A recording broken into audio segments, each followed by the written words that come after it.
The Battle of Meridian Station was lost. The station commander had issued evacuation orders, all personnel to emergency transports immediately. The syndicate had breached the reactor core.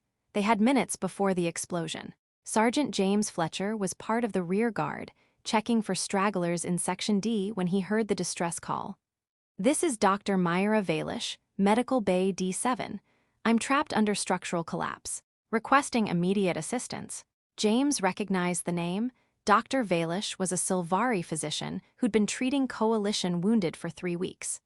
The Silvari were neutral, but Mira volunteered anyway, believing medical care transcended politics. He reached the medical bay to find it partially collapsed. Mira was pinned under debris, her long Silvari ears flat with pain and fear. The medical bay was closest to the failing reactor. They had maybe 10 minutes before lethal radiation levels, 15 before explosion. "Don't risk your life for me," Mira said immediately. "You need to evacuate. I'm trapped. You can't move this alone. Save yourself." James assessed the situation with combat engineering efficiency. The debris was heavy but not impossible. He had tools. He had training. What he didn't have was time. "I'm not leaving you," he said simply, already examining the debris. "That's an order. I'm a civilian volunteer. You're a soldier. Your duty is to evacuate. My duty is to make sure people get out alive. You're people, so I'm staying." Myra's ears twitched with frustration and fear, not for herself, but for him. "There's no logic. One life isn't worth two. If you stay, we both die. If you go, at least you survive."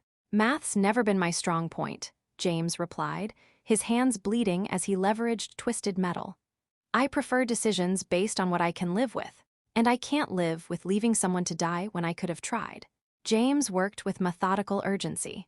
The problem wasn't just weight, it was instability. Move the wrong piece and the entire section could shift, crushing Mira completely. Mira watched him work, her medical training making her aware of the danger. "You're bleeding. Your hands. I've had worse. Radiation levels are rising. I can see the monitor. We're approaching danger zones. Then I better work faster." "James," she knew his name from treating him twice during the siege. "This is madness. You have family, parents on Earth, a sister in the merchant fleet. They're waiting for you. And you have family on Silvara Prime," James countered. "3 brothers and a sister. They're waiting for you too. I made peace with my choices when I volunteered. I knew the risks. You didn't choose this, you were assigned."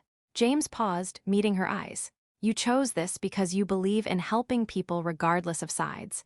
You've saved dozens of coalition soldiers. You treated enemy wounded. You put yourself in danger for a principle that medical care is a right." He returned to working. "I'm staying because of the same principle. People are worth saving. You're worth saving. And if I die trying, at least I die knowing I tried."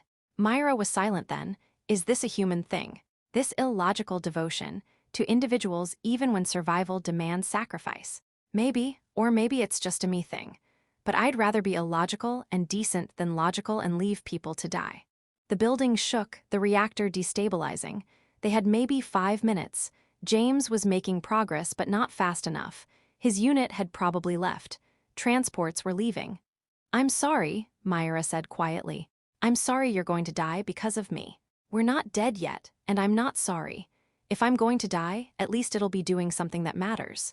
With 3 minutes remaining, James finally shifted enough debris to begin pulling Mira free. But another tremor hit, syndicate bombardment on another section. The collapse shifted. More debris fell. James didn't think, just moved, throwing himself over Mira, using his body to shield her. He took the impact across his back and shoulders. Pain exploded. Something cracked, ribs, maybe his shoulder blade. But Mira was protected, and the new collapse had created space, freeing her legs. "Move," James gasped. "Can you move?" Mira pulled herself free, her medical training overriding everything. She assessed James quickly, broken ribs, possible spinal damage, blood loss. "You're injured. Badly. We need to run. Now, 2 minutes." James staggered up with Myra's help. His body screamed at him. He ignored it with practiced discipline. They stumbled through the collapsing station, Mira supporting James.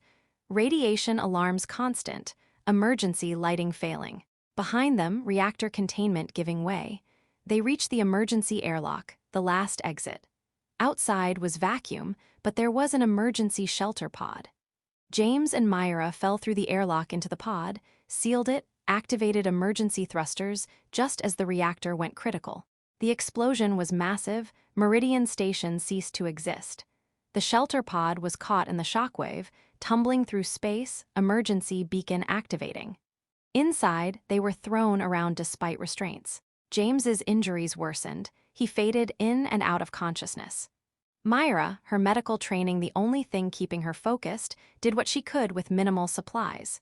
She treated wounds, stabilized breathing, monitored vitals. "Stay with me," she said, her ears flat with distress. "You saved my life, don't you dare die now. Stay with me, James, please." James's eyes opened briefly. "Told you, we weren't dead yet. You're incredibly stubborn." "Been told that before." His hand found hers. "Worth it though, saving you, worth everything."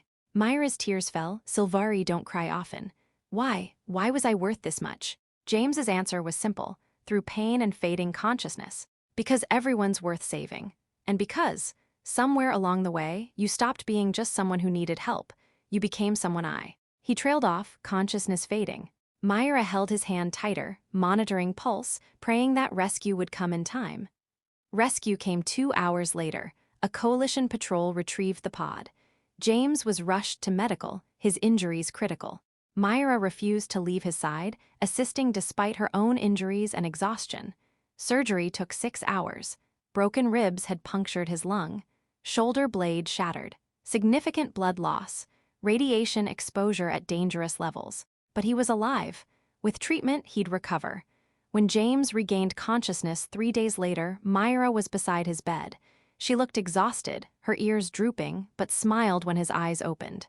"You stayed," James said, voice rough. "After everything you said about staying, seemed hypocritical to leave." Myra's smile was tired but genuine. "Besides, you're my patient. Silvari physicians don't abandon patients. Pretty sure I'm not your only patient." "No, but you're the only one who threw himself over me to shield me from debris. That earns privileges. Like having your physician refuse to leave until she's certain you'll recover." James managed a weak smile. "Don't risk your life for me," she said. "That worked out well. About as well as it worked for you." Quiet, then Myra added, "I need to understand. Why? I'm not coalition, I'm not even allied. Why was saving me worth potentially sacrificing yourself?" James took a careful breath. "You want logical or honest? Both if they're different. Logically, you're a skilled physician who's saved dozens. Your continued existence has value.